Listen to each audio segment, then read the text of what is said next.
Selamat malam, Shalom Bapak Ibu Saudara sekalian. Malam ini kita akan membahas kitab Amos. Nah, kitab Amos ini hanya satu kali pertemuan malam ini, ya. Mari kita tundukkan kepala, mari kita berdoa. Bapa di surga, terima kasih untuk malam ini. Biarlah seperti biasa kami memiliki kebiasaan untuk belajar setiap Rabu malam di online Bible Study ini. Melalui program ini, biarlah Tuhan boleh menjangkau sebanyak mungkin umat-Mu dimanapun berada. Terima kasih, berkati program ini ya Tuhan. Hanya dalam nama Tuhan Yesus kami berdoa. Amin. Baik, saudara, malam ini adalah kitab Amos. Ringkasan kitab langsung saja ya. Intinya apa? Jadi sekali pertemuan di malam hari ini. Ya, Bapak Ibu, saudara sekalian, kitab Amos di dalam Alkitab kita urutannya setelah Yoel. Jadi di Perjanjian Lama, kitab Amos ya. Oke, kita lanjutkan. Ya, saudara perlu tahu bahwa Amos ini melayaninya di Israel. Sebentar, saya kasih warna ya. Iya, melayaninya Amos ini di Israel. Padahal ia hidupnya di Yehuda sini.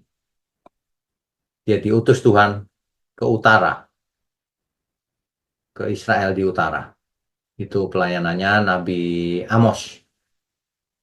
Kemudian lanjutkan. Nah, seperti kita sudah tahu ada nabi-nabi kecil, ya. Kita sudah belajar Nabi Hosea, Yoel, kemudian Amos, ya. Yang lain belum. Nanti satu persatu akan kita pelajari. Nah, oke, kita lanjutkan. Ya, Bapak Ibu, saudara sekalian, Amos, Nabi Amos adalah seorang peternak domba sebenarnya, dan juga petani pohon ara dari daerah yang namanya Tekoa, yaitu di kerajaan selatan Yehuda asalnya.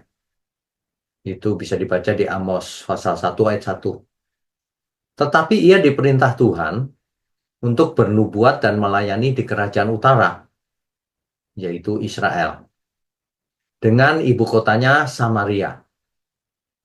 Ya, Tekoa itu letaknya adalah daerah sekitar 20 km ke selatan dari Yerusalem.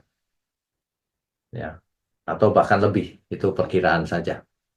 Nah, eh, Nabi Amos ini melayani sekitar tahun 760 sampai 750 sebelum Masehi. Hanya 10 tahun pelayanannya. Yaitu pada masa pemerintahan Usia. Usia itu Raja Yehuda, saudara. Usia adalah Raja Yehuda yang memerintah antara ini 783 dan 742. Dan Yerobeam II, anak Yoas, yaitu Raja Israel yang memerintah antara tahun ini. Jadi sekali lagi Nabi Amos itu dari Yehuda, tapi diperintah Tuhan ke Israel di utara. Ya, Nabi Amos ini melayani pada masa pemerintahan Usia. Ketika itu Raja di Yehuda, Raja Usia. Dan Raja di Israel ketika itu Yerobeam II. Dan kejadiannya 2 tahun sebelum gempa bumi. Ada keterangan seperti itu di Amos 1 ayat 1. Ternyata para arkeolog menemukan reruntuhan yang disebabkan oleh gempa hebat di area itu. Sekitar pertengahan abad 700 sebelum Masehi. Mungkin yang dimaksud ayat ini sama dengan yang ditemukan arkeolog itu ya, para arkeolog. Oke. Ya. Jadi kitab Amos ini ditulis oleh Amos sendiri. Ditujukan kepada umat di kerajaan utara, yaitu Israel. Ya. Tujuannya apa kitab Amos ini ditulis? Tujuannya adalah memperingatkan akan adanya hukuman Tuhan kepada Israel. Ingat, Israel di sini yang dimaksud adalah yang utara ya. Karena dosa-dosa mereka. terutama ketidakadilan sosial kepada kaum miskin. Kemudian penyuapan hakim, juga ada perzinahan. Ketika itu, orang-orang kaya Israel menikmati damai dan kesejahteraan, tetapi mereka menekan orang miskin, ya, menganiaya, tidak peduli terhadap orang miskin. Bahkan menjual mereka menjadi budak. Tetapi yang terjadi di kemudian hari, Israel ditaklukkan oleh Asyur, kita sudah tahu itu, dan orang-orang kaya ini dibuang ke Asyur menjadi budak, saudara. Ya, ya.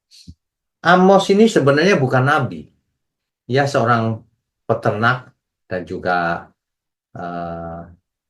itu pohon ara, ya, pemetik pohon ara, ya. Tetapi Amos 7 ayat 14 sampai 15, coba kita baca ya. Amos pasal 7 ayat 14 sampai 15. Jawab Amos kepada Amazia, aku ini bukan nabi dan aku ini tidak termasuk golongan nabi, melainkan aku ini seorang peternak dan pemungut buah ara hutan. Ya, sebenarnya bukan nabi. Ayat 15. Tetapi Tuhan mengambil aku dari pekerjaan menggiring kambing domba, dan Tuhan berfirman kepadaku, pergilah, bernubuatlah terhadap umatku Israel. Jadi dipilih oleh Tuhan langsung, saudara. Amos ini. Pergilah, bernubuatlah terhadap umatku Israel. Yang di utara yaitu ya. Oke, kita lanjutkan. Ini kronologinya, saudara. Ketika pemerintahan Yerobeam II, Amos menjadi nabi di tahun 760 sebelum Masehi. Di tahun berikutnya Hosea juga jadi nabi, ya. Kemudian pelayanan Amos berakhir di 750 sebelum Masehi. 10 tahun kemudian Yesaya menjadi nabi dan seterusnya. Ini kronologinya, saudara. Oke, kita lanjutkan ya. Nah, pesan utama dari kitab Amos ini, yang pertama dari Amos pasal 1 ayat 3 sampai Amos pasal 2 ayat 1 sampai 3. Di situ kalau saudara baca, di situ ada kalimat begini, saudara. Perhatikan ini. Karena 3 perbuatan jahat siapa, bahkan 4, aku tidak akan menarik kembali keputusanku. Tulisan gaya ini, gaya bahasa ini puisi untuk menyatakan betapa besar dosanya mereka. Karena 3 perbuatan jahat siapa gitu, bahkan 4 gitu. Coba kita perhatikan ya. Hukuman atas bangsa-bangsa dijatuhkan Tuhan. Yang pertama kepada Damsyik. Amos 1 ayat 3. Perhatikan itu. Beginilah firman Tuhan. Karena 3 perbuatan jahat, Damsyik, bahkan 4, aku tidak akan menarik kembali keputusanku. Oleh karena mereka telah mengirik Gilead dengan eretan pengirik dari besi, dan seterusnya.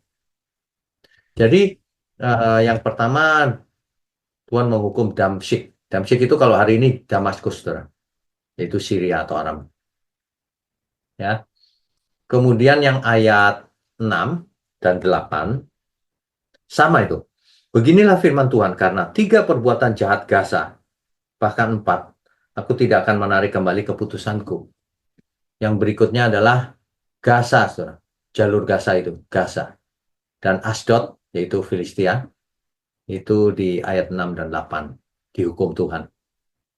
Ini bangsa-bangsa di sekitar Israel yang dihukum Tuhan karena memusuhi umat Allah. Yang berikutnya Tirus, di ayat 9. Kalimatnya sama, saudara. Karena 3 perbuatan Tirus, gitu ya. Ayat 9 tuh. Karena 3 perbuatan jahat Tirus, bahkan 4 gitu. Itu gaya bahasa yang dipakai. Puisi yang dipakai di situ. Kemudian ayat 11-nya Edom, ayat 13 Amon, pasal 2 ayat 1 Moab. Jadi ada 1, 2, 3, 4, 5, 6. 6 bangsa yang dihukum. di luar Israel. Ya, oke, kita lanjutkan. Tetapi ternyata hukuman juga menimpa Yehuda dan Israel, saudara. Yehuda yang di selatan, Israel yang di utara. Hukuman terhadap Yehuda yang di selatan itu bisa dibaca Amos pasal 2 ayat 4 sampai 5, saudara. Ayat 4 sampai 5. Dengan gaya bahasa yang sama itu, karena 3 perbuatan jahat Yehuda, bahkan 4 gitu. Ya. Oke, berikutnya eh, hukuman terhadap Israel juga. Itu ayat 6 sampai 8. Sama juga saudara, kayak bahasanya. Beginilah firman Tuhan, karena 3 perbuatan jahat Israel, bahkan 4. Gitu. Ya. Oke, kemudian di pasal berikutnya, pasal 3, ayat 13 sampai 15, itu berita tentang keruntuhan Israel. Nanti saudara boleh baca. Ya. Kemudian berikutnya tentang dosa Israel.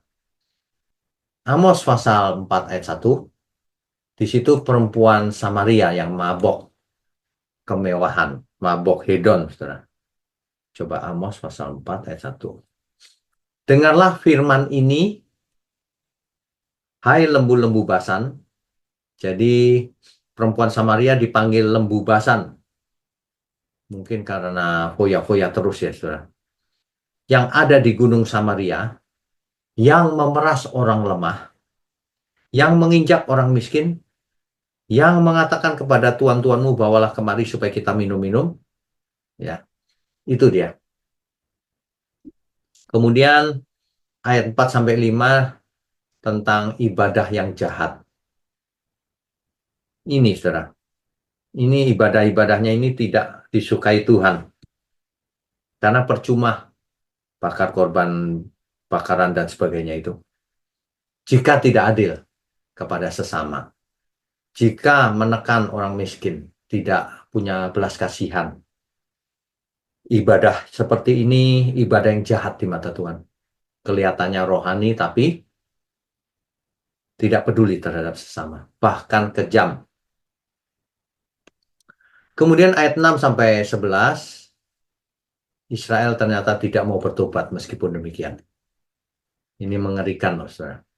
Ya, mengerikan. Manusia itu memang cenderung meleset, menyimpang. Ya, jangan sampai kita menyimpang. Apalagi kalau kita sudah belajar Alkitab sedemikian lama, menjadi Kristen sudah lama, jangan gampang tersinggung, jangan gampang menyimpang.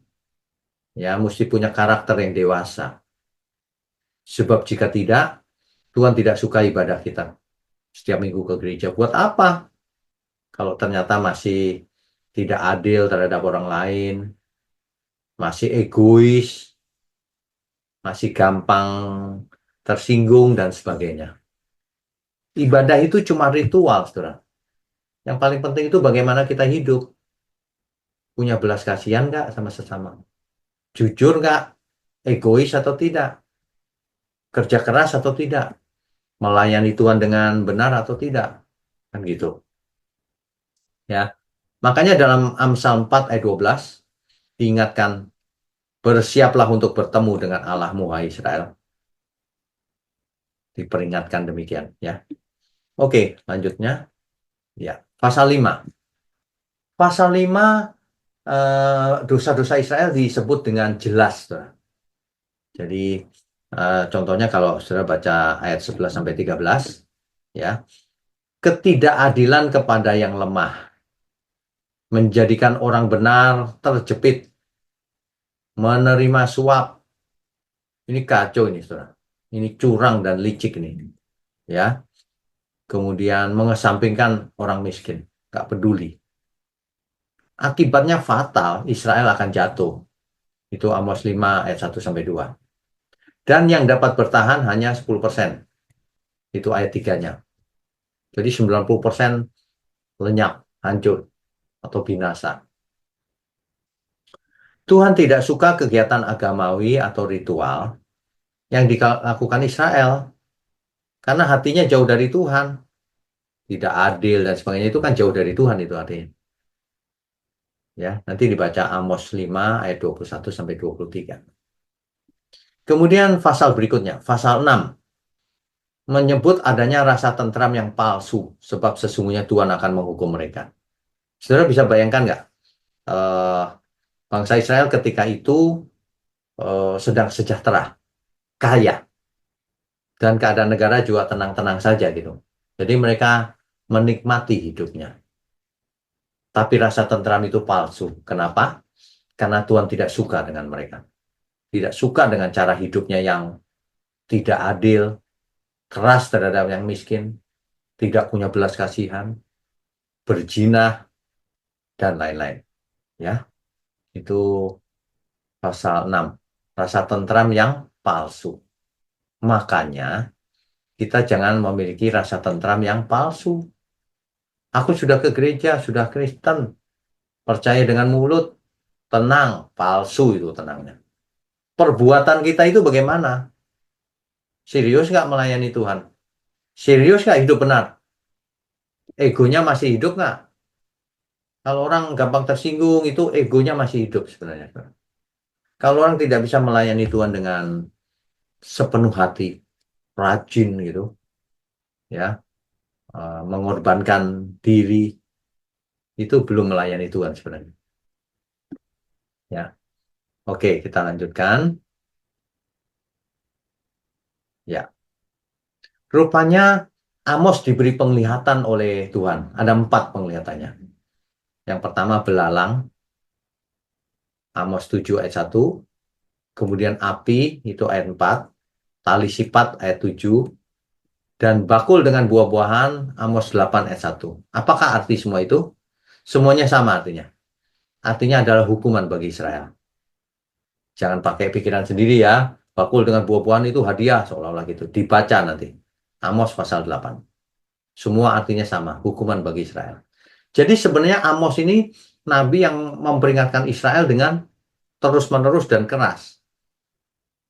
Gitu ya. Nah, kemudian hukuman bagi Israel itu bisa dibaca di Amos 8 ayat 4 sampai 9 ya. Coba kita baca ya. Biar menghayati hal ini. Kita baca ya. Amos pasal 8 mulai ayat 4.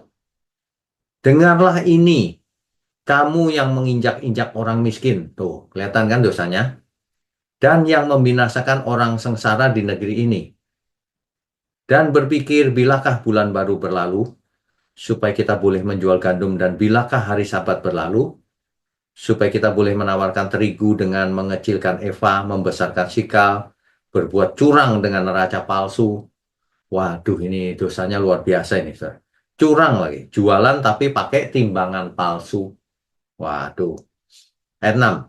Supaya kita membeli orang lemah karena uang, dan orang yang miskin karena sepasang kasut, dan menjual terigu rosokan. Tapi ayat 7-nya, Tuhan telah bersumpah demi kebanggaan Yakub bahwa wajahnya aku tidak akan melupakan untuk seterusnya segala perbuatan mereka. Ayat 8-nya, tidakkah akan gemetar bumi karena hal itu, sehingga setiap penduduknya berkabung? Tidakkah itu seluruhnya akan naik seperti sungai Nil, diombang-ambingkan dan surut seperti sungai Mesir? Tuhan marah loh, saudara.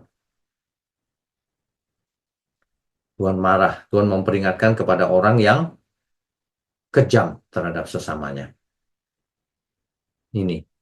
Ini pasal 8 ayat 4 sampai 8. Oke, kita lanjutkan ya. Ya. Sampai pasal 9 ayat 10.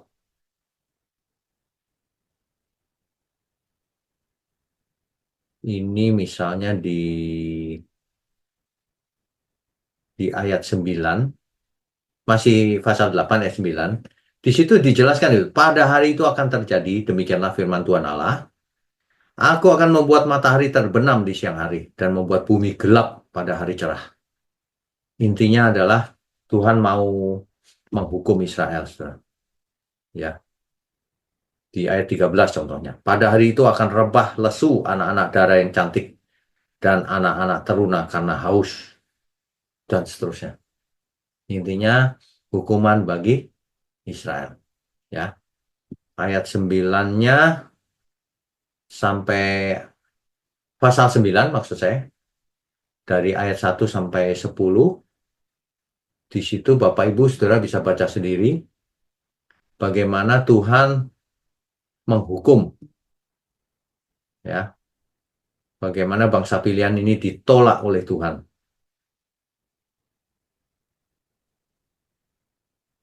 Apalagi ya, contohnya ayat 10. Oleh pedang akan mati terbunuh semua orang berdosa di antara umatku yang mengatakan, malapetaka itu tidak akan menyusul dan tidak akan mencapai kami. Waduh, ini Israel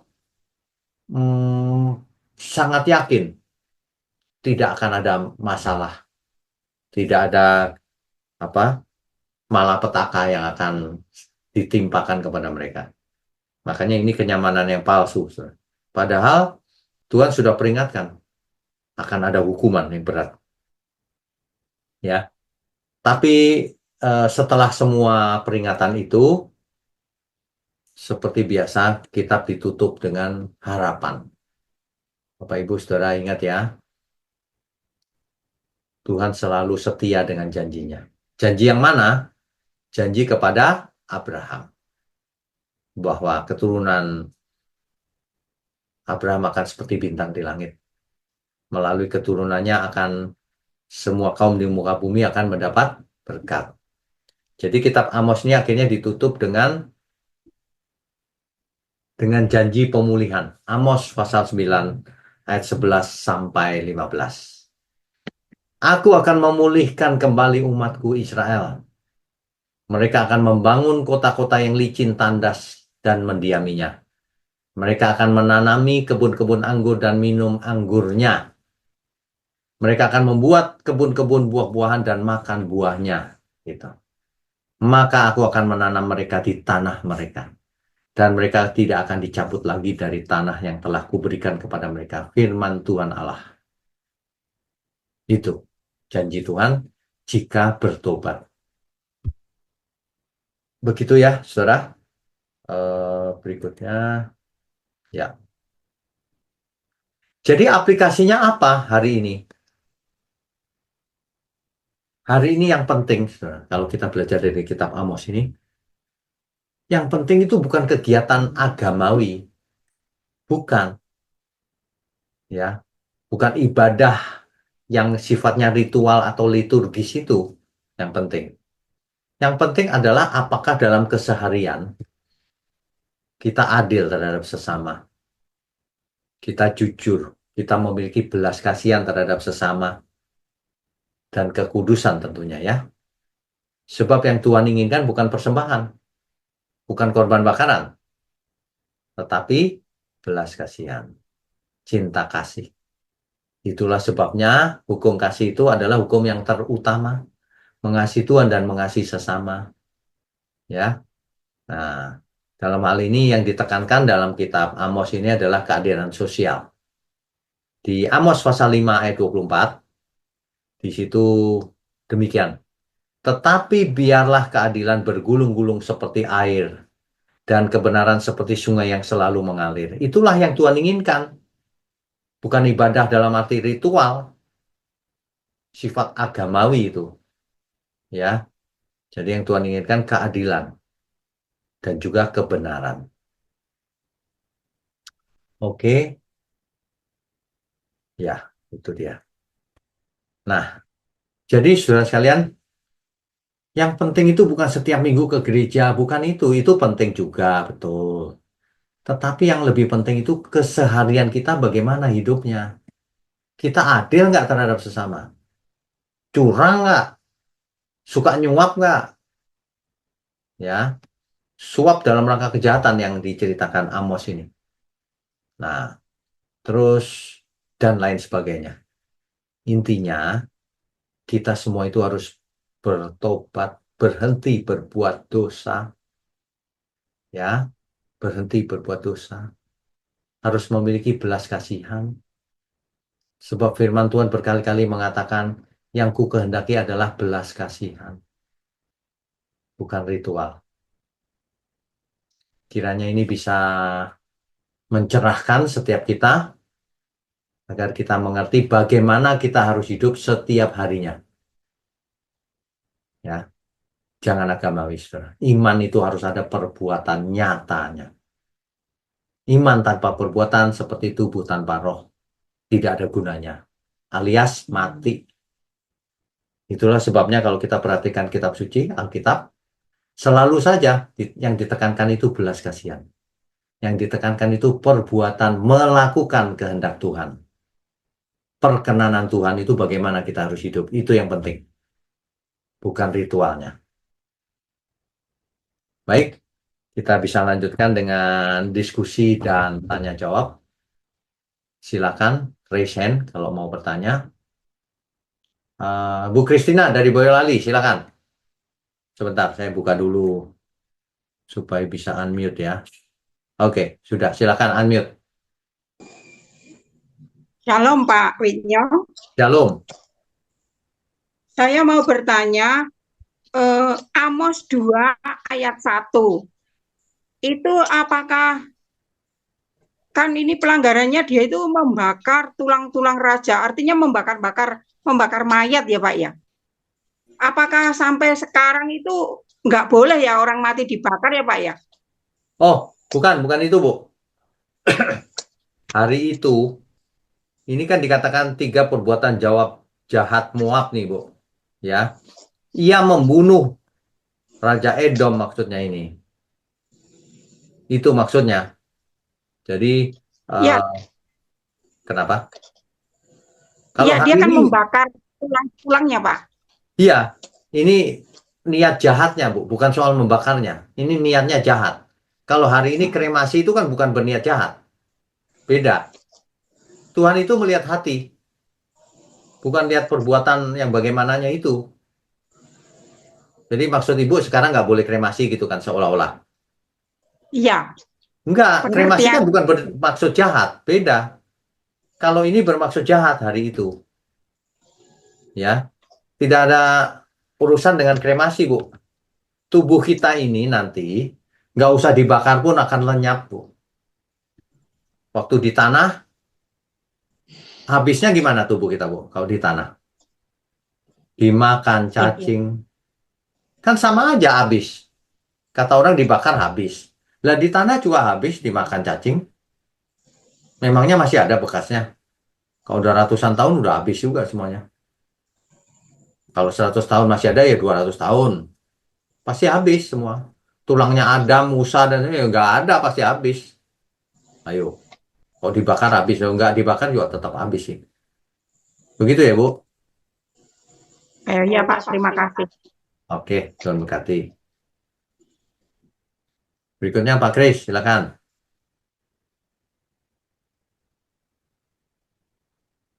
Ya, shalom malam, Mbak. Shalom, malam.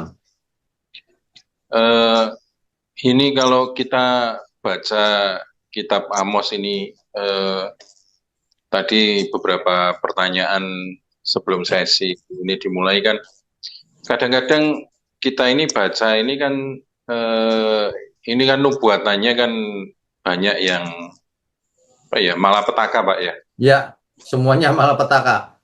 Ya, nah kalau saya kebetulan pernah mengalami mimpi waktu pengangkatan yang kayak di kitab Wahyu itu, saya sekeluarga ditinggal, Pak. Jadi ngelihat di jalan itu manusia tingkah lakunya sudah kayak hewan predator itu, Pak. Ya, Saling memandang satu. Intinya sebetulnya kitab nubuatan yang isinya malapetaka seperti ini, kalau bagi orang-orang yang hidup nyaman itu sebetulnya hanya seperti baca informasi sekilas info saja, Pak. Pak, ini paham maksud saya ya, Pak ya. mengerti. Seolah-olah kayak ini kan Israel dulu. Padahal sebetulnya kan waktu COVID terjadi seluruh dunia itu kan Tuhan mengizinkan kita untuk ngicipi rasanya Ya, sedikit seperti apa. ya, betul. Tapi kalau kita ingat lagi waktu zaman COVID itu, terutama maaf saya terpaksa bilang gereja karismatik itu banyak yang ngadakan ibadah doa isinya nengking-nengking virus dan lain sebagainya itu, Pak. Iya, betul. Banyak sekali yang terjadi. Saya sampai kayak nambah musuh waktu itu, karena saya waktu itu masih di salah satu gereja karismatik. Saya bilang ke teman pendoa, loh, kalian doa kayak gitu tuh sudah tanya Tuhan. Ini kalau ini ternyata wabah pandemi ini diizinkan sama Tuhan untuk negur kita, apa ya, kalian masih mau nengking-nengking kayak gitu kalau ternyata memang kehendak Tuhan. Saya sampai tanya seperti itu. Ya, Karena kan doktrin, salah satu masalahnya di doktrin Injil teologi kemakmuran itu kan masalah itu kan ditengking. Orang itu pasti hidup makmur, malah ada yang nama gereja atau nama persekutuan atau apa pakai gosyen segala macam. Kita ini dikhususkan, pokoknya isinya hidupnya mulus, nyaman semua, kan doktrinnya ada yang kayak gitu, Pak. iya, Padahal kalau kita baca kitab ini kan sebetulnya kan harusnya kalau kita lihat dari kacamata perjanjian baru, harusnya kita sadar kadang-kadang Tuhan itu mau mengkoreksi trajektori arah lemparan kita itu mau kemana, karena kita membelok sama Tuhan kayak dipukul dikit supaya balik ke tracknya, kan semacam ya, itu, Pak. ya, Cuma kadang-kadang waktu kena pukulan supaya track kita balik ke arah yang Tuhan mau, itu malah pukulannya itu malah ditengking-tengking seperti eh, dapat iya. Pak Wiknya gimana, Pak, komentar? Dulu, dulu ada yang menengking virus COVID akan berhenti COVID, tapi ternyata tidak. Malahan banyak hamba Tuhan yang dipanggil Tuhan malahan. Iya, Jadi itu bukti bahwa itu pikirannya sendiri, bukan disuruh Tuhan. iya, Sebab kalau disuruh Tuhan pasti berhenti, ya berhenti virusnya. Ternyata tidak berhenti kan? Jadi itu bukan disuruh Tuhan. Itu pikirannya sendiri. Yang kedua, COVID ini justru dipakai Tuhan untuk menyadarkan banyak orang. Gara-gara COVID, orang klik sana klik sini kan? Kan iya, tadinya dia pikir gerejanya paling benar. Setelah COVID, dia coba sana sini, ternyata dia baru dapat. Kayaknya ini yang benar, bukan ini gitu. Nah, itu kan berkat sebenarnya. iya, Siapa yang bisa membelokkan orang kalau bukan Tuhan? iya, justru, Jadi di justru, balik di iya, balik kejadian COVID ini banyak berkat juga bagi banyak orang. iya. Ada gereja yang tadinya misalnya doktrinnya seperti kemakmuran itu malah tutup gitu ya, lumayan banyak, Pak, yang Iya, cabang yang iya. kecil gitu. Ya mestinya mereka berpikir ya, kok malah tutup ya? Berarti Tuhan tidak berkehendak. Kan gitu, mestinya introspeksi diri. Kenapa ya? Berarti ada yang salah dengan gereja ini gitu. Harusnya. Meskipun bukan berarti yang rame itu benar ya, belum tentu juga. Iya, Sebab benar atau tidak itu cocokkan dengan Alkitab. Jangan iya, pikiran sendiri. Gitu Pak Kris. iya. Yang terakhir ini, Pak, yang kedua. Oke. Kalau kita baca di kitab ini sebetulnya kan seolah-olah kayak kamu ngasih persembahan, apa itu persembahan, wong hidupmu udah cocok dan lain sebagainya. Jadi terus ada juga yang ditegur dua itu, Sion sama Samaria. Kalian merasa aman karena kalian bangsa pilihan. Ya. Itu kan sebetulnya kayak menampar, kalau kita lihat dari kacamata perjanjian baru kan sebetulnya kayak nampar kita-kita yang di gereja Ya. ini, Pak. Ya, betul. Kita merasa sudah selamat, kita merasa sudah kasih kewajiban kita, entah itu perpuluhan, nanti rame lagi kalau saya bilang perpuluhan. Pak Wikyo nanti malah diserang lagi. Enggak Tapi kan apa-apa. maksudnya kan seolah-olah kayak pokoknya kalian ikuti ajaran kita, kalian setor persepuluhan, doa penutupnya gereja itu menghardik belalang pelompat, belalang pelahap dan lain sebagainya. Cuma kumbang dan kupu-kupu tidak disebut karena repot, mereka maunya makan nasi sama minum susu soalnya, Pak. Cuma sebetulnya kan ini kitab yang kelihatannya tidak populer, tapi sebetulnya kalau kita mau baca dengan hati yang peka itu sebetulnya kan tamparan seperti ini, Pak. Ya, betul. Ini tamparan sebenarnya. Dan itu Nur. relevan buat kita. Jangan nyaman, merasa nyaman padahal Tuhan tidak berkenan. Ya, Iya, orang iya, Pak. jangan menekankan pada ibadah dalam arti ritual. Tuhan tidak suka itu. Makanya kita harus introspeksi diri sebagai gereja Tuhan. Jangan menekankan persepuluhan, persembahan, buah sulung, apalagi yang ritual. Doa Legalistik, puasa, Pak. Arahnya ke ya kan? legalistik sebenarnya, Iya, Pak. doa puasa, terus puasa sehari harus 7 kali. Pokoknya yang bikin-bikin buat-buat gitu. Nggak wajar nanti hidupnya. Iya, Bayangkan kalau orang harus doa setiap hari, dari pagi sampai malam. Nggak kerja nanti. iya, Aneh, jadi orang aneh. Bukan itu yang diinginkan Tuhan. Itu boleh, ada bagiannya masing-masing. Ada orang yang memang jadi pendoa syafaat. Ada orang yang harus bekerja di kantor. Ada yang harus berkhotbah. Semuanya nggak boleh agamawi, harus real, pakai belas kasihan. Jangan tidak adil. Di gereja berbahasa roh, tapi hidupnya tidak adil sama sesama, pelit sama orang yang membutuhkan dan sebagainya. Kan percuma. Masa kita nggak belajar-belajar sih dari dulu? Semua iya. kita bicara seperti itu kok. Dan kadang-kadang nggak relevan, Pak. Nanti eh, agak kayak apa ya, ada kelainan gitu. Nanti ke mall ada pameran mobil baru gitu, nyari minyak urapan, mobilnya tumpangi tangan diurapi, Waduh. ditengking-tengking dalam nama Yesus ini akan Jadi jadi, milik. kayak gitu, Pak. Jadi malah kayak apa ya? Menurut saya kayak anak kelainan gitu, Pak. Iya Jadinya. memang. Makanya ya yang seperti itu tidak jadi berkat bagi banyak orang yang belum percaya. Nggak mau Iya, mereka jadi orang percaya. Contohnya kayak begitu, orang aneh gitu. Nggak bisa iya, beli mobil, nggak usah ke pameran. Ngapain lihat-lihat segala. Iya kan? iya. Ada yang pagernya rumah orang ditulisi dalam nama Yesus ini akan jadi milikku. Ada yang Oh, kalau aneh-aneh itu aja, mesti Pak. ditangkap di orang itu. Mengingini milik orang lain. Ya. Tapi sedemikian merusaknya doktrin itu menurut saya itu, Pak. Iya Menurut benar. saya. Makanya kita nggak boleh salah. Nanti Iya, kita Pak. jadi alat di tangan setan, merusak pikiran orang. Iya, itu saja, Pak. Ya, oke. Terima kasih. Tuhan berkati. Berikutnya Pak Payaman, silakan Pak. Shalom, selamat malam Pak. Shalom, selamat malam. Eh, Israel dengan kerajaan Israel dengan Yahudi kan sama-sama eksis Pak ya. Ya, Tapi di Amos ini selalu tadi berulang-ulang beginilah firman Tuhan karena 3 kejahatan bahkan 4. ya. Nah, cukup banyak lah di Amos 1 mungkin ada 5, Amos 2, 3, saya tidak tahu di Amos seterusnya. Nah, menjadi pertanyaan saya, artinya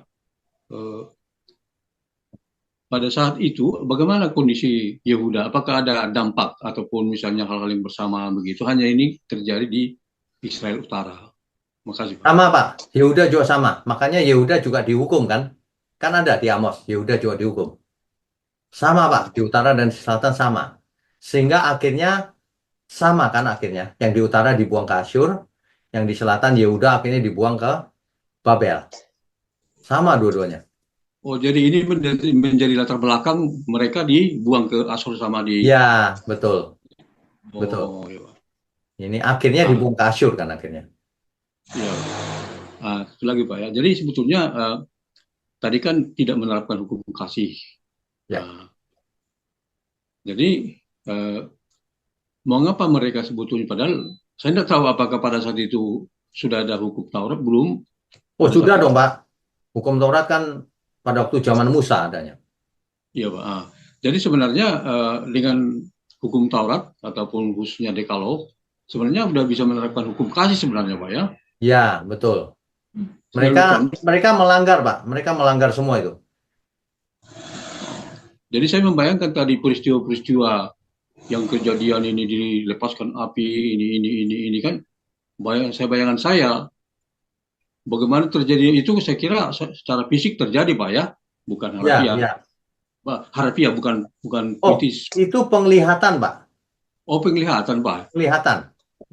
Jadi Amos dilihatin ada api, ada tali, ada apa lagi tadi, belalang. Itu penglihatan semua. Oh, penglihatan Nabi Amos, Pak. Artinya Tuhan berencana mau menghukum Israel gitu. Jadi kalau dilihat di kemudian hari, apakah itu benar hukuman itu? Bagaimana, Pak? Eh, kalau kita baca ya Pak, Nah, misalnya melihat api, hmm. Amos Amos berusaha minta ampun, jangan Tuhan kalau nanti hilang mereka. Oke, aku nggak jadi gitu. Begitu terus Pak. Oh, Tetapi tetapi akhirnya ya tetap dijatuhkan hukuman, yaitu nanti dibuang ke Asyur. oh, Karena iya. tidak bertobat terus Pak. Tidak mau Ya. bertobat gitu. Ah, ya, makasih Pak. Selamat malam Oke, Pak. selamat malam, Tuhan berkati. Ibu Meme, silakan. Shalom Pak Wino, selamat malam. Halo, selamat malam. Sinyal saya bagus ya Pak ya? Bagus. Oh ya, makasih Pak untuk kebenaran malam ini. Pak, Ya, saya mau tanya ini langsung aja ya Pak ya. ya. Amos 8 itu Pak ayat 11. Itu Pak Amos, 8 ayat 11. oke. Itu Pak tentang lapar dan haus itu Pak. Saya bacain ya Pak. Ini ayat Ya, 11 saja Pak. ya. Sesungguhnya waktu akan datang. Demikianlah firman Tuhan Allah, aku akan mengirimkan kelaparan ke negeri ini, bukan kelaparan akan makanan dan bukan kehausan akan air, melainkan akan mendengarkan firman Tuhan. Pertanyaan saya Pak, kapankah terjadi kelaparan akan mendengarkan firman Tuhan ya Pak ya? Ini maksudnya adalah eh, Tuhan berkehendak bahwa Israel kembali lagi ke firman Tuhan. Maksudnya itu sebenarnya, ya. Jadi suatu hari Tuhan akan membuat Israel lapar dan haus akan firman Tuhan. Itu maksudnya. Jadi sebenarnya dibahasakan dengan berbagai kalimat. Intinya adalah Tuhan mau Israel kembali lagi, gitu loh. Jangan begitu. Tapi rupanya sejarah mencatat mereka tetap tegak tengkuk sehingga dibuang ke Asyur, gitu ceritanya. Pak juga menolak kebenarannya Pak ya? Iya, iya betul. Ya, Ya, satu lagi boleh ya Pak ya? boleh. Yang tadi, bentar ya. Yang tadi itu penjelasan Bapak yang terakhir janji pemulihan. Yang Oh, tertulis di Amos 9. Amos 9 Ya Pak. Langsung ke ayat 11. pertanyaannya aja ya Pak ya? Ya, langsung saja. Itu janji mengenai keselamatan ya Pak. Ya, Pertanyaan saya, apakah bangsa Israel bertobat setelah Allah membuat perjanjian pemulihan itu ya Pak ya? ternyata tidak. Oh, ternyata tidak juga ya Pak. Karena dibuang ke Asyur akhirnya. Oh, Kalau enggak jadi dibuang ke Asyur. Ternyata tidak juga. Makanya dijatuhkan hukuman akhirnya. Nah, ayat ini bisa diartikan suatu hari nanti, gitu. Bisa juga. satu hatinya. Sesungguhnya waktu akan datang, kan gitu. Ya, ya. Nah, itu pemulihan di kemudian hari, bukan yang Israel yang waktu itu. Gitu. Waktu itu, iya, baru sambung Pak. Hmm. Padahal Allah itu gitu baik ya Pak ya. Ya, Ya ampun. artinya kalau seseorang dihukum Tuhan, itu sudah keterlaluan. Ya Pak, Ya. makasih penjelasannya Pak. Oke, Tuhan berkati. Shalom, Tuhan berkati. Bu Alfiah, silakan.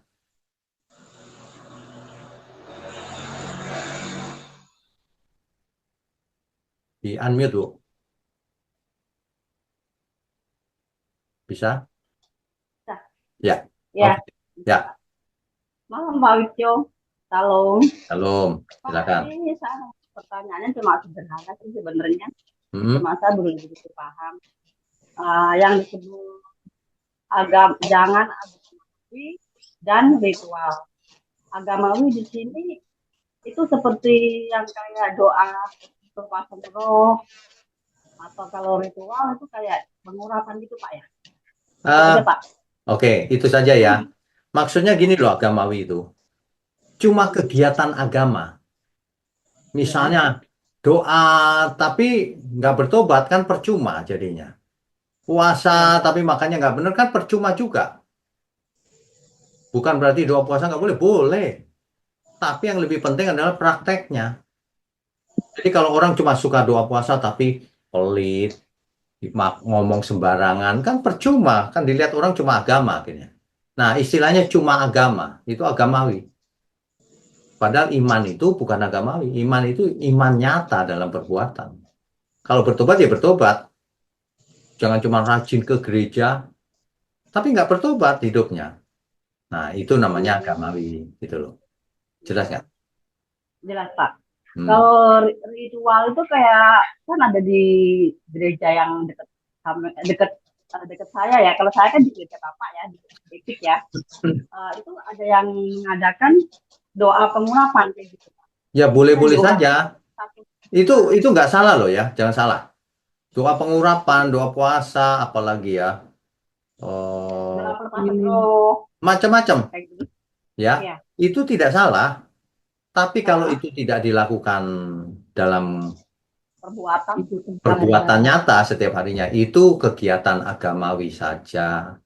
Tapi kalau orang berdoa tulus, sungguh-sungguh, kemudian sehari-harinya juga bertobat, ya benar berarti doanya gitu loh, bukan agamawi. hmm, Tapi kalau doa berarti doang, tapi agamawi kehidupannya tetap nggak benar, ya itu agamawi orang itu. berarti agamawi sama ritual itu sama ya Kak pengertiannya. Sama, ritual itu kan agamawi, Iya ya Pak. kecuali memang dilakukan dalam perbuatan nyata. Iya. Ya, Iya. ngerti ya maksudnya ya? Jelas ya Pak. Oke, Iya. ya, Makasih. Tuhan Halo Pak berkati. Wisnu. Shalom. Amin. Berikutnya Pak Oto, silakan Pak. Shalom Pak Wisnu, Tuhan Yesus Shalom, berkati. Tuhan Pak berkati. Wisnu, saya mau bertanya masalah pada saat Tuhan Yesus menuju jalan salib. Ya, Tuhan Yesus itu pada waktu disiksa demikian itu masih dia punya seutuhnya manusia Pak ya.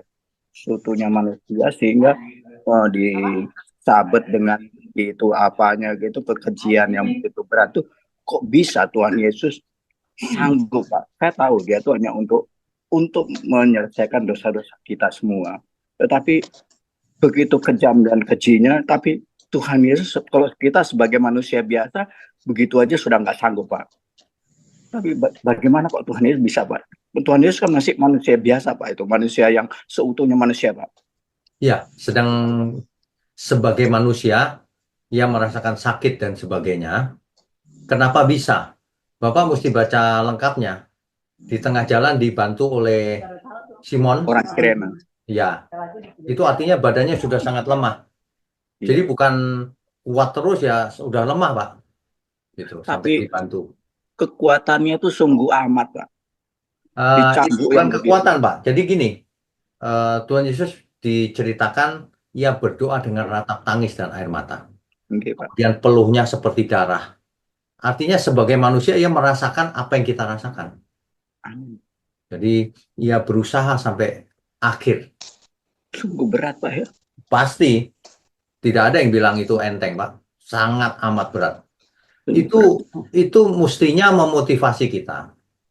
Kalau Tuhan anak tunggal Bapa aja mau melakukan hal itu sebagai manusia, lah kita yang memang manusia kok malah sombong, kok malah tidak mau melakukan pikul salib, kok malah manusia lamanya yang dilayani, bukan menjadi manusia baru.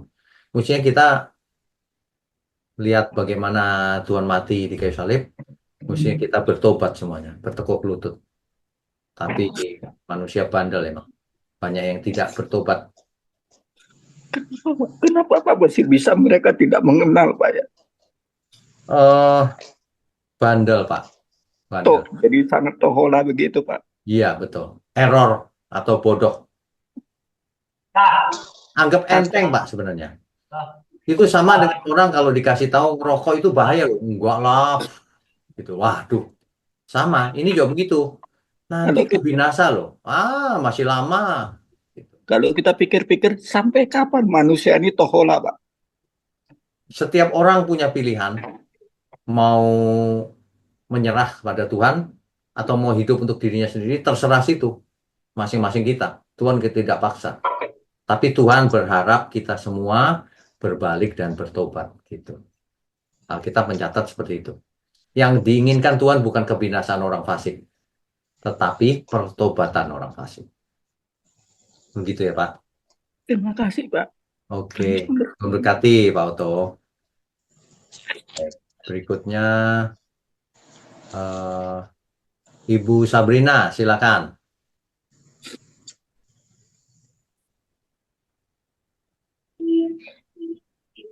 Ibu Sabrina, silakan.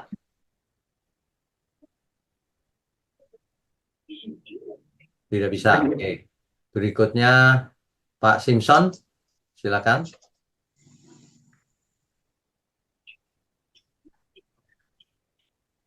Tidak bisa juga. Ya, halo Pak Oh, Wigjo. bisa. Bu Sabrina dulu. Ibu Sabrina Iya, dulu. Silakan. Bapak nggak bisa buka di kameranya. Nggak Pak, apa-apa. saya mau nanya. Ini kan kadang kan ada orang ini eh, kalau berdoa itu kadang ada yang oke, contoh ya. Ya kita berdoa ya usir roh ngantuk, roh lapar, roh demam. Itu sebenarnya yang salah apa ya di situ, Pak? Karena Ya, iya kan, karena seperti tidak masuk akal itu adanya roh mengantuk semua itu harus ya, ya, diusir begitu. ya. Ya itu Pak. Oke. Jadi begini, eh, roh ngantuk diusir. Nggak ada yang namanya roh ngantuk itu. Yang ada roh manusia kan. Nah, maksudnya gini loh, tapi itu bahasa figuratif mungkin ya. Maksudnya supaya tidak ngantuk gitu maksudnya. Tapi sebenarnya kalau supaya tidak ngantuk ya bukan minta Tuhan yang membuat kita tidak ngantuk. Kenapa ngantuk? Nah kan gitu. Cuci muka supaya tidak ngantuk. Lah kalau dengar firman Tuhan ngantuk, baca Alkitab ngantuk, ya itu salahnya sendiri. Artinya Di dia belakang tidak kita. tidak serius mau belajar. Nah, Hmm. kalau orang suka melakukan sesuatu nggak mungkin ngantuk. Kalau orang tidak suka ngantuk sebenarnya. Nah, itu mesti introspeksi diri. Itu sama dengan gini, Tuhan tolong jadikan aku orang yang jujur Tuhan. Loh, jujur kok minta Tuhan yang jadikan Tuhan. Kamu yang harus jujur. Gitu dong. Mestinya bagian kita kan. Bertobatlah. Bikin aku bertobat Tuhan. Loh, kok bikin aku bertobat? Ya, kita yang harus bertobat. Gitu, Bu.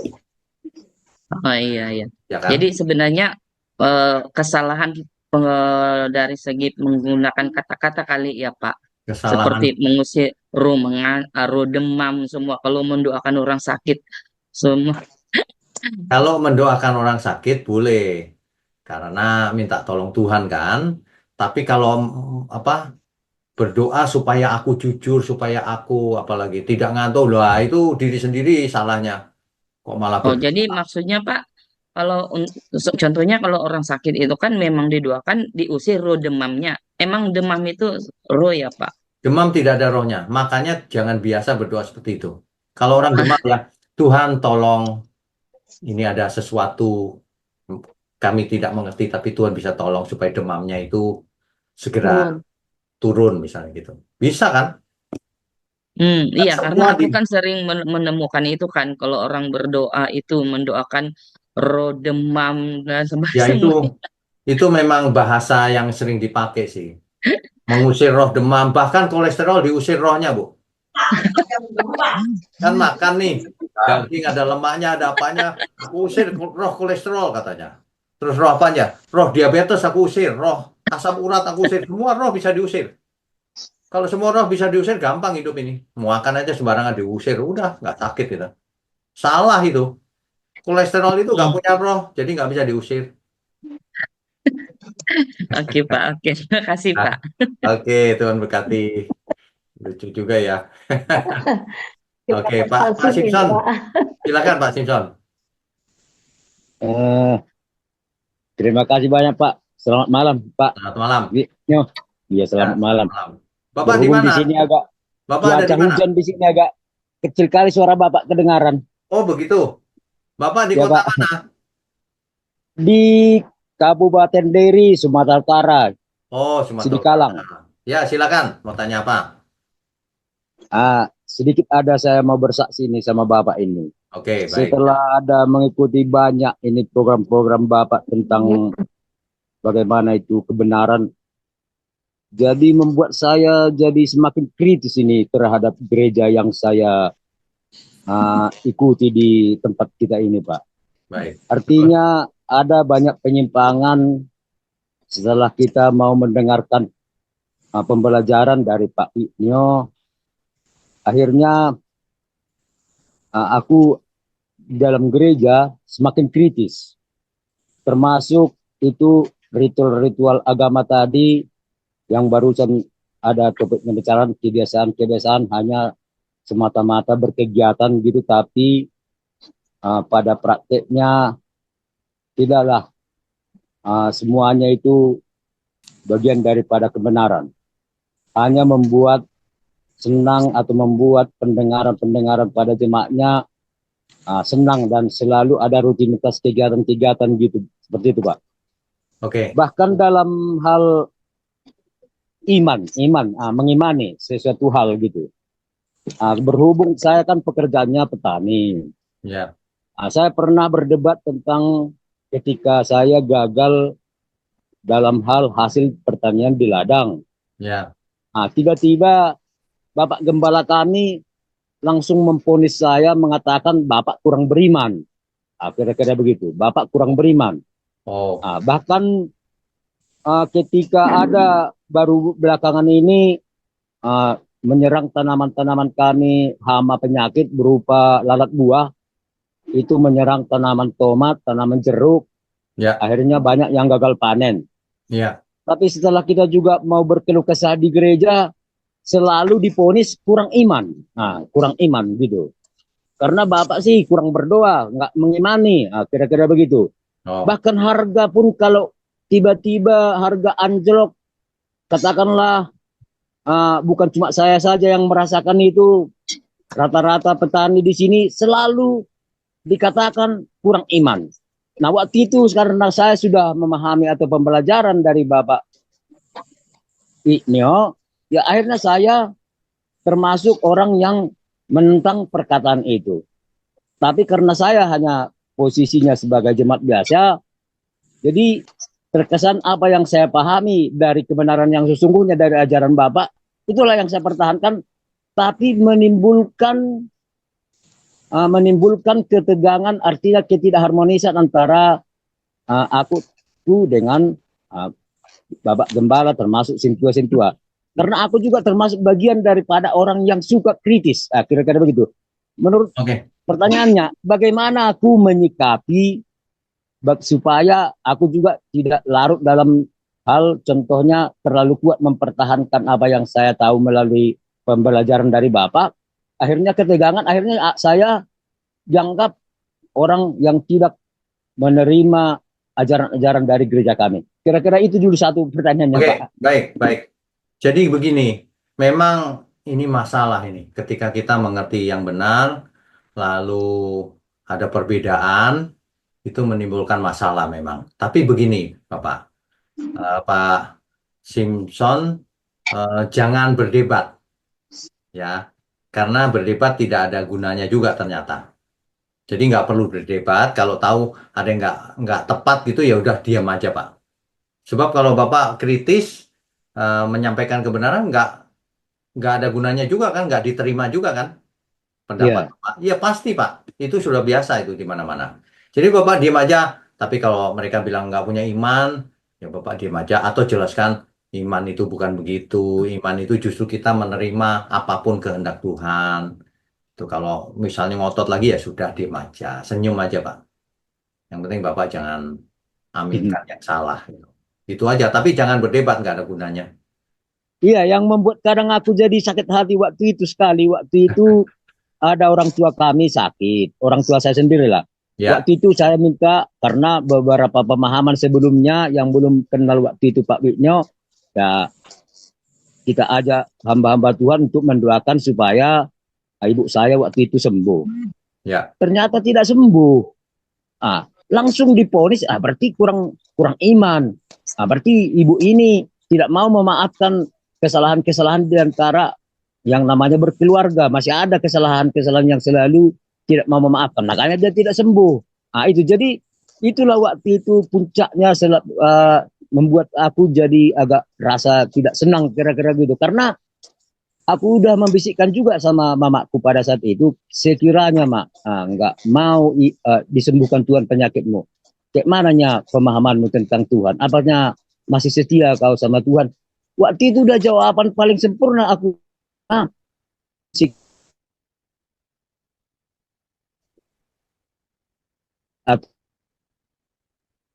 Jangan pernah tiba Pak. pentingnya diponis seperti itu. Jadi aku pun jadi jengkel jadinya, kira-kira begitu, Pak. Ya, oke. Baik. Baik. Ya sudah, gitu aja Pak Simpson ya.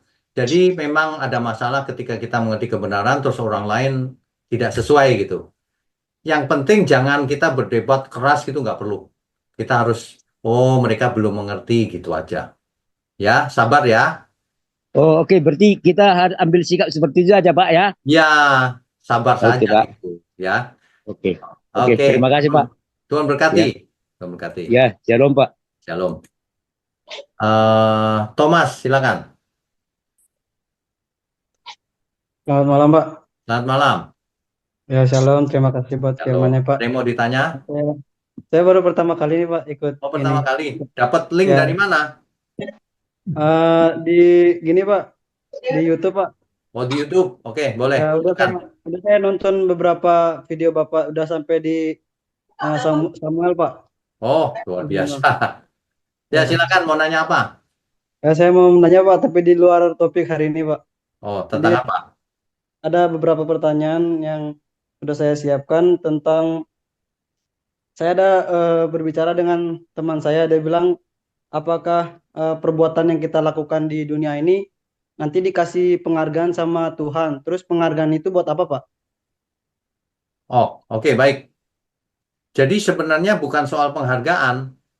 Kalau kita punya iman, kita harus ada buktinya iman itu. Sebab iman tanpa perbuatan seperti tubuh tanpa roh. Di Yakobus pasal 2. Artinya iman kita harus kita lakukan. Kalau kita percaya Tuhan, kita harus lakukan perintahnya. Bukan cuma di pikiran buat ngelamun, percaya aku. Bukan. Tapi harus lahir menjadi perbuatan nyata. Kalau saya mengasihi orang, misalnya orang tua saya, apa cuma di pikiran aku mengasihimu ya? Udah. Ya enggak dong, dengan perbuatan nyata. Kamu usianya berapa? 22, Pak. Kamu belum berkeluarga kan? Belum, Pak. Suatu hari kalau kamu punya pacar, aku mengasihimu, mulut doang atau dengan perbuatan? Perbuatan, Pak. Nah, harus perbuatan nyata. Kalau enggak itu bukan cinta namanya. Sama kita dengan Tuhan, iman juga begitu. Ya, Ya, Pak. oke. Jadi penghargaannya itu dikasih, Pak, di surga nanti sama Tuhan. Kalau kita melakukan kehendak Tuhan, kita Ya, diberi mahkota. Bahasanya Alkitab mahkota. mahkota. Nanti memerintah bersama Tuhan. Gitu. Tapi jangan kita berpikirnya gini, kalau aku buat ini dikasih hadiah ini, buat ini bagian ini. Kita nggak hitung-hitungan sama Tuhan. Ya, Pak. Jadi akhirnya orang-orang yang di gereja saya ini mereka motivasinya itu mereka melakukan untuk mendapatkan hal tersebut, Pak. Nah, kalau itu kurang tepat ya. Kita melakukan karena kita mengasihi Tuhan. Karena Alkitab berkata gini, barang siapa mengasihi aku, kata Tuhan Yesus, ia akan melakukan seluruh perintahku. Itu bukan karena nanti mahkotaku ini bukan hitung-hitungan begitu. Ya, kita melakukan segala sesuatunya karena kita mengasihi Tuhan. Gitu. Ya, Pak. Boleh satu lagi, Pak? Boleh. Jadi apakah benar, Pak, Roh Kudus itu ketika kita melakukan salah itu apakah Roh Kudus terus bersama kita, terus melekat kepada kita gitu ketika kita melakukan salah, apa Roh Kudus meninggalkan gitu, Pak? Oke, baik. Jadi ada tingkatan ketika kita jatuh dalam dosa, Roh Kudus tidak langsung meninggalkan kita. Tapi kalau kita sengaja terus nggak bertobat, nah lama-lama kita menjadi padam roh kita. Udah nggak mau dengar suara Roh Kudus lagi. Ditegur orang pun nggak mau. Itu artinya sudah mulai padam tuh. Rohnya padam.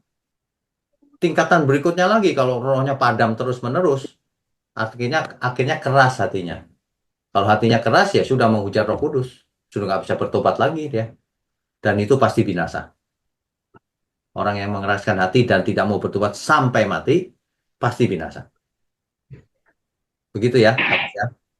Berarti sama dengan orang-orang di perjanjian lama itu, Pak, ketika mereka dipilih Tuhan tapi mengeraskan hatinya terus sampai pada akhir hidupnya tetap berbuat dosa itu mereka juga tidak masuk dalam bagian dalam kerajaan surga, Pak ya? Ya, sama seperti bangsa Israel yang tegar tengkuk itu waktu itu kan banyak yang binasa tuh, itu nggak selamat.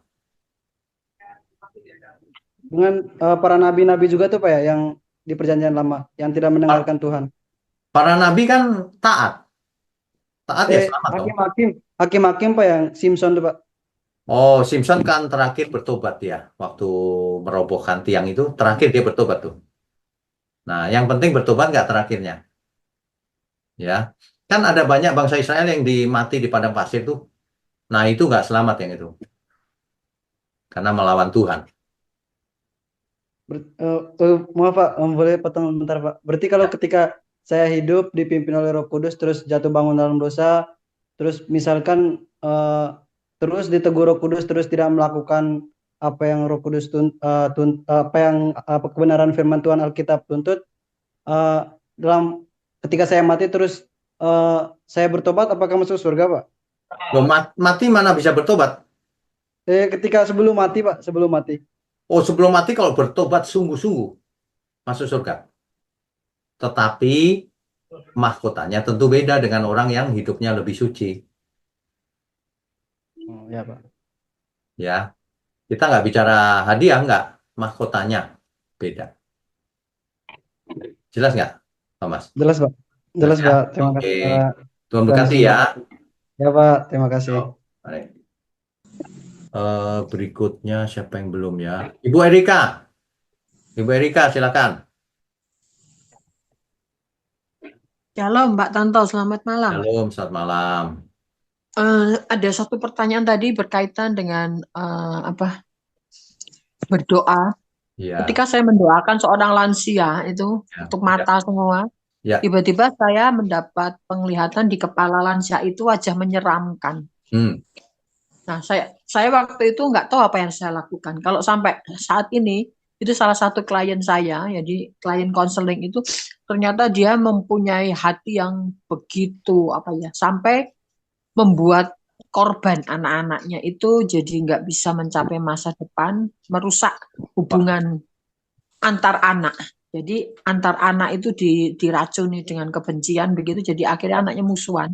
Ya. Ini saya sebagai konselornya harus bagaimana terhadap orang itu. Kemudian atau mungkin ini dijawab dulu aja nanti yang kedua Pak. Oke. Jadi begini, kalau ada situasi yang parah seperti itu, yang pertama harus diajak bicara dulu. Apakah mau bertobat atau tidak? Kalau orangnya tidak mau itu percuma kita ngomong apa saja. Kalau tadi berkaitan dengan apa Bapak mengatakan kalau orang yang mau bertobat Roh Kudus meninggalkan. Ini apakah ada hubungannya dengan ketika saya mendapat penglihatan di kepala lansia itu ada wajah menyeramkan, terus dia kehidupannya itu ya memang ada kepahitan sih dengan suaminya, terus seolah-olah pelampiasannya ke anak-anaknya dia lakukan sampai anaknya itu depresi dan istilahnya rusak begitu. Ya. Mesti dikonseling nih Bu, mesti dikonseling bahwa diarahkan nggak boleh begitu.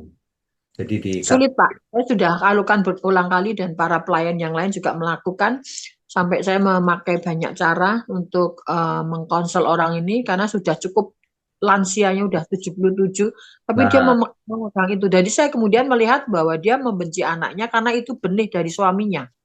Jadi dia nggak menginginkan. Tapi kalau dia dengan anak orang lain, dengan cucu, dia timang-timang dengan bangga, bahkan difoto, dipamer-pamerin begitu. Wah, itu kepahitan itu Bu. Ya, jadi bagaimana dengan orang ini? Karena saya melihat kan semakin tua dia sudah semakin banyak sakit-sakitan. Iya. Jadi sebenarnya ya, ini kasus yang sulit. Kalau orang sudah usianya makin lanjut, kemudian ia mengeraskan hati, itu biasanya perkataan kita itu nggak dianggap biasanya. Iya, sepertinya begitu Pak. Makanya saya pengen menyelamatkan lansia itu. Ya artinya dia sebelum meninggal sudah ada hidup pertobatan begitu loh. Dalam kasus seperti ini Bu, tidak ada gunanya hebat dan sebagainya. Ibu hanya berdoa saja. Kita berdoa seperti apa ya Pak? Berdoanya sudah cukup. Doanya gini Bu. Doanya minta ampun sama Tuhan atas dosa-dosa yang sudah dilakukan selama ini. Digugah terus Bu, supaya dia tahu bahwa dirinya itu berdosa. Berarti saya seperti imam gitu ya Pak ya sama seperti Tuhan. Imam. Jadi minta Ya, ampun sama Tuhan, tak tolong, pembelaan tolong, Tuhan gitu. ya, dan tolong bersihkan hatinya, yang Ya, kepahitan-kepahitan, biar dia mendengar sendiri suara hatinya. oh ya. Jadi Ya, di kalau depan kita orang itu ya nasihati, Pak ya. kalau kita Di depan nasihati orang itu. percuma, Bu. Kalau Ya dinasihati. memang Pak, selama ini saya Ajak rasakan berdoa aja, tiap ketemu ajak berdoa. ya, oh begitu. Iya, Ya, terima kasih Pak. Terus yang kedua tadi yang muncul dalam pikiran saya ada berkaitan dengan kritisi ya. Memang kalau secara jujur kita mengikuti Bible Pak Tanto ini memang jadi kritis Pak. iya, Cuman kadang menempatkan ya kita mendengar ajaran yang istilahnya tidak sehaluan dengan apa yang teologi ya Pak Tanto ajarkan itu memang hati kita seperti berontak ya. iya, Tapi yang saya mau ingatkan adalah bahwa kita tetap dalam satu Kristus. Itu yang iya, hati-hati harus dijaga adalah jangan sampai terjadi perdebatan atau iya, sampai tadi saya dengar apa itu di Facebook itu antar pendeta itu saling berdebat itu. Saya dengar seperti itu. Jadi itu waduh, kan mempermalukan nama Tuhan. iya Justru betul, tidak menjaga kesatuan. Sebenarnya perbedaan itu justru membuat kita prihatin untuk mendoakan orang itu. Kalau ada waktunya ketika kita menyampaikan firman Tuhan, itu kesempatannya iya, menyampaikan. Karena saya mendapat kesempatan di kantor begitu ya. Ketika ada orang yang ganjil-ganjil ini, terutama orang-orang senior di kantor yang harusnya jadi teladan, tetapi kelakuannya kedagingan banget gitu Pak. Itu saat itu saya sampaikan ya, kalau kita memang berusaha ya menjadi pelaku firman intinya begitu pasti bisa gitu. Jadi iya, tidak hanya sekedar beriman dalam mulut. Terus iya, kemudian yang kedua adalah beberapa teman-teman yang sebenarnya harus jadi teladan tetapi mereka tidak mengkritisi menyekolahkan anaknya di tempat pendidikan yang ada pengajaran Kristen. iya, Nah, saya mau katakan bahwa saya pernah disekolahkan orang tua di 3 tahun di sekolah yang tidak ada pendidikan Kristen. iya, Itu membuat saya agak stres ya. Artinya saya tidak terpengaruh ajaran itu, tapi rasanya kenapa aku harus melakukan ritual yang bukan imanku? Ya, itu yang membuat saya untuk apa gitu loh. Itu iya, dengan terpaksa kan saya melakukannya hanya demi orang tua. iya, Ternyata sekarang banyak sekali para orang tua yang udah Kristen ya. Saya tidak sebutkan namanya, tetapi yang punya gelar pendeta lah, yang punya gelar majelis menyekolahkan anaknya di sekolah yang tidak ada pendidikan Kristen. Itu kan sama aja mengajarkan untuk menolak Kristus. Karena di sekolah yang tidak ada pengajaran Kristen, saya sudah ngalami di SMP itu tidak ada fokus Kristus, tidak ada membaca Alkitab, semuanya ritual apalan-apalan yang bukan untuk Kristus. iya, Nah ini harus dikritisi para orang tua, karena saya melihat masih banyak orang tua Kristen menyekolahkan di tempat itu. iya, Nah ini harus dikritisi supaya orang tua itu tidak hanya mencari blegere dalam arti kedagingannya ya untuk mendapat sekolah yang baik, bukan begitu. Sekolah yang baik itu kan dimulai dari karakter Kristus. iya. Punya karakter Kristus, di situ ada pendidikan Kristen dan kita menjadi teladan bagi anak-anak kita. Ini Itu yang namanya Kristus. ini Gitu loh. menjadi PR buat kita semua, Bu. Ya, karena masih banyak, Pak. Saya prihatin di situ. Orang-orang yang majelis lah, yang pemuka agama itu menyekolahkannya di tempat yang tidak ada pendidikan Kristen. Ini Iya, menjadi tragis. Ini sayangnya apa? Yang kemudian share ke saya itu ada majelis dan pendeta, mereka menyesal setelah anaknya ternyata meninggalkan Kristus. iya, Nah ini mungkin lebih bagaimana di pengajaran kita kritisnya di situ. Jangan sampai mengorbankan anak kita di sekolah pendidikan yang tidak ada pengajaran Kristen. Karena pengajaran Kristen semua fokusnya ke Kristen. iya, Hanya perbedaan pemahaman itu harus kita banggakan di situ. iya. Nah, Begitu ya. saja Pak. Terima kasih. Oke, terima kasih masukannya. Tuhan berkati, Bu. Terima kasih Tuhan berkati Masih Pak ada 5 Tanto. menit. Masih ada 5 menit. Pak Mulyono, silakan. Ya malam Pak Wigno. Selamat malam. Ini mau tanya sebentar aja. Ini sebelum Amos itu kan Yoel Pak ya. Betul. Itu cuma sesi 1 aja Pak. Iya, 1 sesi saja, Pak. Oh, saya pikir ada sesi berikutnya saya ketinggalan gitu. Enggak ya? Nanti saya ganti covernya deh. Nggak usah pakai sesi. Kalau 1 ya kitab Amos gitu aja. Kitab Yoel gitu aja. Ya. Iya ya. Terus satu lagi Pak. Amos ini kan orang Yehuda tapi kan menyuarakan untuk kerajaan utara Israel kan Pak. Iya. Nah, betul. itu timingnya waktu menyuarakan untuk Israel itu berapa lama lagi itu Israel kalah dengan Asyur Pak? Oh, Ada kronologi, ada itunya Pak, ada tahunnya. Nanti Bapak Tapi lihat. Jadi ini sebelumnya jatuh ke Asyur ya Pak ya? Belum, Kejadiannya. sebelumnya. Oh. Kan di kronologi itu ada tahunnya tuh. Nah, Asyur jatuh kapan Iya. kan ada yang lalu. Iya, iya. Sebelum, ini sebelum jatuh. Sebelum ya. Iya. Ya udah Ya. itu aja Pak Wiknya. Oke. Ya, makasih. Berarti ya. Ya, makasih Pak. Berikutnya Wilson, silakan.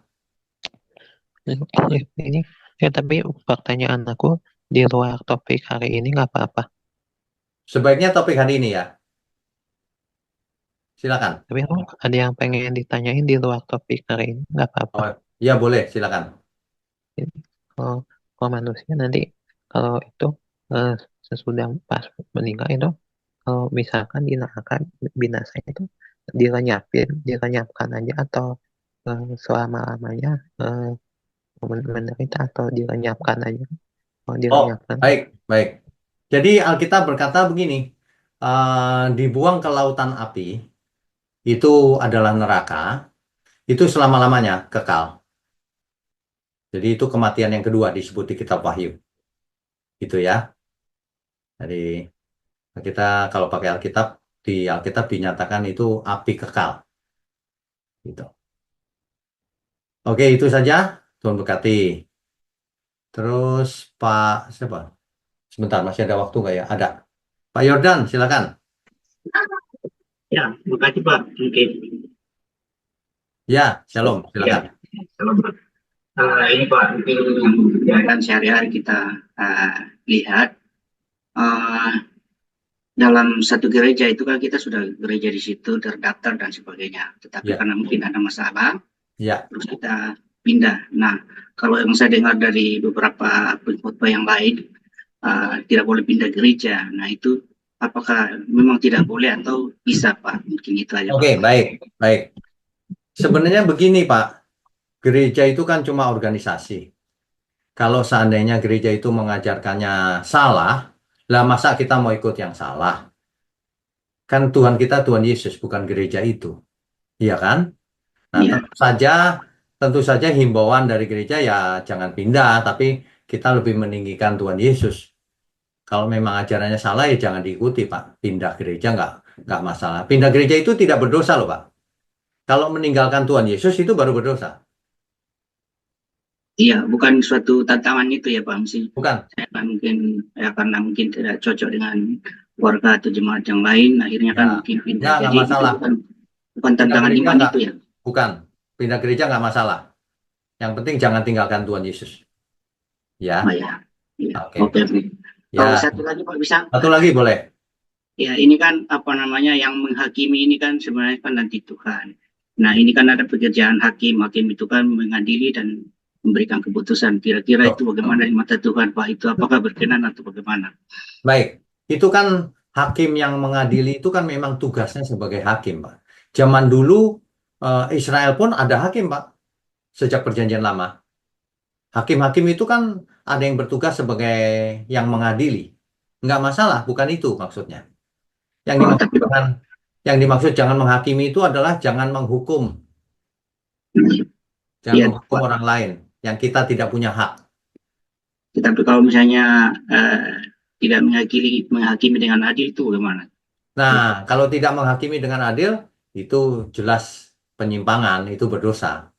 Makanya kalau kita jadi hakim, harus yang adil gitu. Oke Pak, terima kasih penjelasannya. Oke, Tuhan berkati. Sama-sama. Yang terakhir ya, waktunya sudah mepet.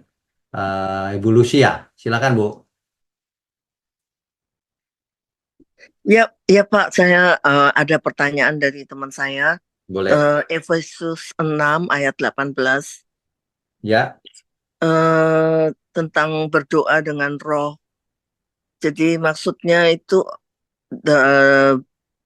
permohonan berdoalah setiap waktu di dalam roh dan berjaga-jagalah di dalam doamu itu dengan permohonan yang tak putus-putusnya. Berarti berdoa di dalam roh itu maksudnya apa Pak? Maksudnya adalah kalau kita berdoa jangan cuma hafalan di mulut. Dengan roh itu dengan seluruh hidup kita.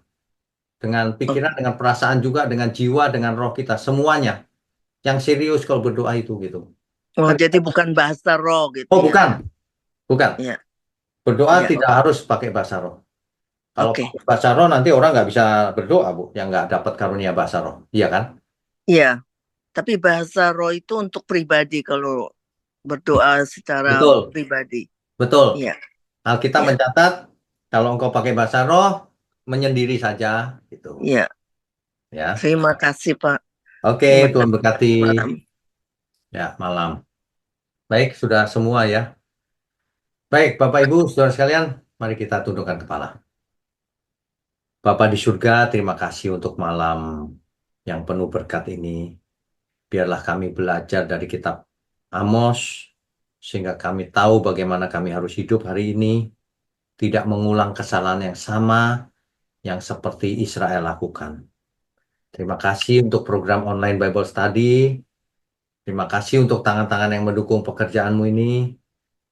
Terima kasih Tuhan kalau Engkau pakai mulut hamba-Mu ini untuk menyampaikan kebenaran firman.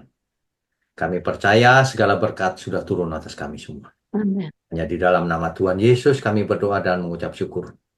Haleluya. Amin. Saudara sekalian, bicara soal kebenaran, setiap orang merasa benar. Makanya semua kecap dinomor satukan. Ada orang yang mengatakan saya paling benar, ini paling benar, itu paling benar. Mana sebenarnya yang paling benar? Oleh sebab itu, hadiri seminar 7 natur kebenaran dan aplikasinya. Seminar ini wajib dihadiri oleh para teolog, apologet, pengkhotbah, bahkan oleh para jemaat sendiri. Agar kita bisa membedakan manakah yang benar, manakah yang salah. Inilah alat uji kebenaran yang sangat objektif dan alkitabiah. Pastikan saudara ikut dan ajak seluruh saudara dan sahabat-sahabat. Bapak-bapak dan ibu-ibu yang terkasih dimanapun berada, yuk kita belajar pelajaran Alkitab bersama secara online setiap hari Rabu jam 7 malam bersama pendeta Bapak Wignio Tanto secara online, bisa melalui Zoom. Tetapi kita harus mendaftarkan dulu ke nomor berikut ini. Selamat bergabung dan Tuhan Yesus memberkati.